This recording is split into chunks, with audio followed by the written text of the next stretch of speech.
Il y a des films qui traversent les époques comme une plume portée par le vent. Forrest Gump, sorti en 1994, est l'un d'eux. Ce n'est pas juste l'histoire d'un homme au QI de 75, mais une odyssée américaine. Un conte doux amer où l'innocence devient une force et où l'histoire se plie au regard d'un être pur. Dans cette vidéo, on ne va pas simplement résumer un film. On va explorer pourquoi Forrest touche autant, ce que son regard dit sur le monde et comment ce film transforme l'ordinaire en légende. Préparez-vous à remonter le temps, à courir à travers l'Amérique et à entendre battre le cœur d'un siècle entier.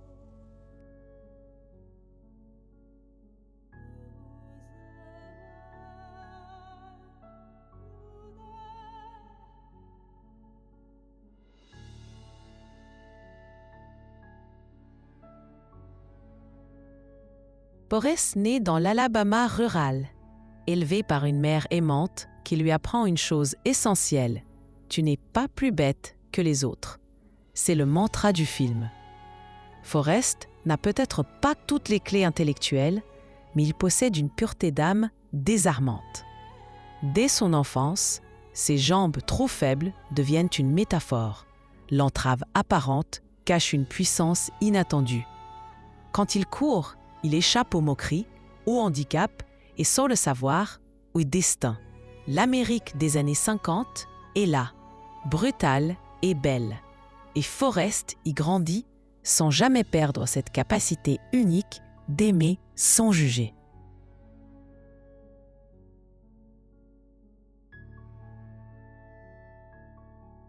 Jenny est le soleil et l'ombre dans la vie de Forrest. Elle incarne le contrepoint.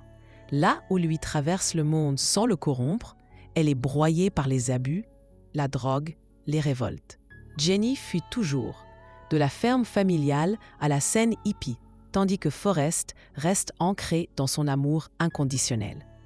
Leur relation est tragique parce qu'elle illustre deux Amériques, celle qui endure sans comprendre et celle qui comprend trop et se détruit.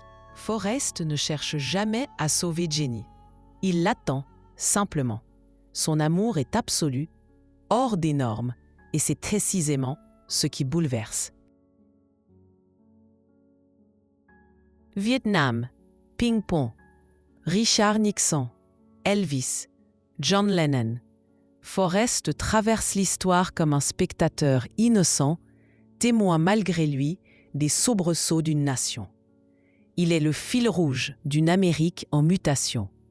Le film, en jouant sur des images d'archives et des incrustations numériques, fait de lui un personnage légendaire, presque mythologique.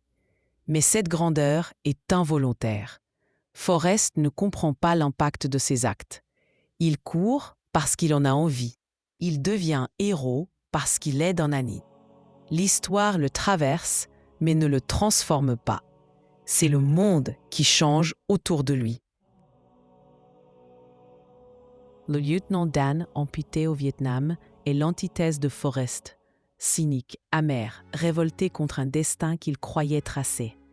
Il voulait mourir en héros comme ses ancêtres. Forrest lui vole cette mort. Leur relation montre une chose. Forrest ne rêve pas de richesse, mais il tient parole.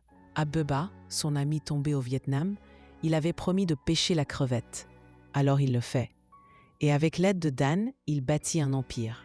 Ce passage n'est pas qu'une réussite économique. C'est une allégorie du rêve américain vécu par un homme qui ne le comprend pas vraiment. Il ne cherche pas la gloire, il agit.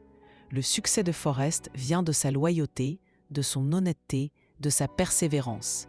Il est, sans le vouloir, ce que le capitalisme voudrait vendre, une success story à visage humain, mais sans les calculs.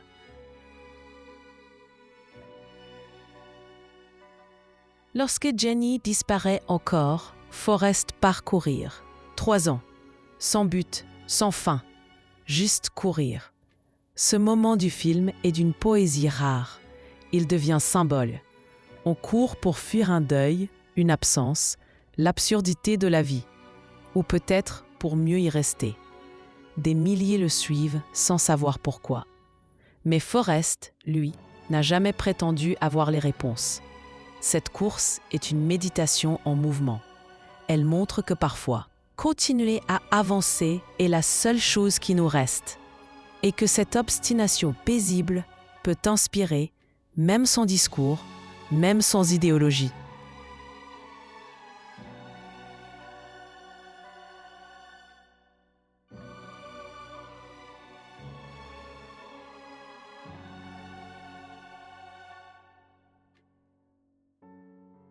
Jenny revient, fragilisée, malade. Elle révèle à Forrest qu'il a un fils, et là, le film bascule doucement vers l'intime. Forrest découvre la paternité avec la même naïveté qu'il découvre tout, sans peur. Il apprend que son fils est très intelligent et l'émotion est brute, silencieuse. Forrest n'a jamais demandé à transmettre. Pourtant, il lègue bien plus que des mots, une façon d'être au monde. Le film, dans sa dernière partie, ralentit, se concentre sur le lien entre générations. Ce n'est plus une fresque historique, c'est une lettre d'amour à la simplicité.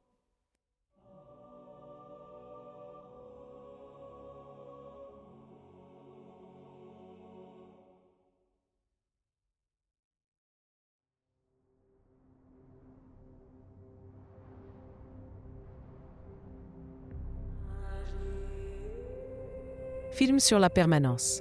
Dans un monde chaotique, un homme reste le même. Et c'est ce calme intérieur qui fascine. Forrest ne cherche jamais à briller. Il écoute, il aime, il agit. Il est le miroir de notre époque. Que reste-t-il quand on enlève les ambitions, les discours, les peurs? La plume qui s'envole au début du film retombe à la fin.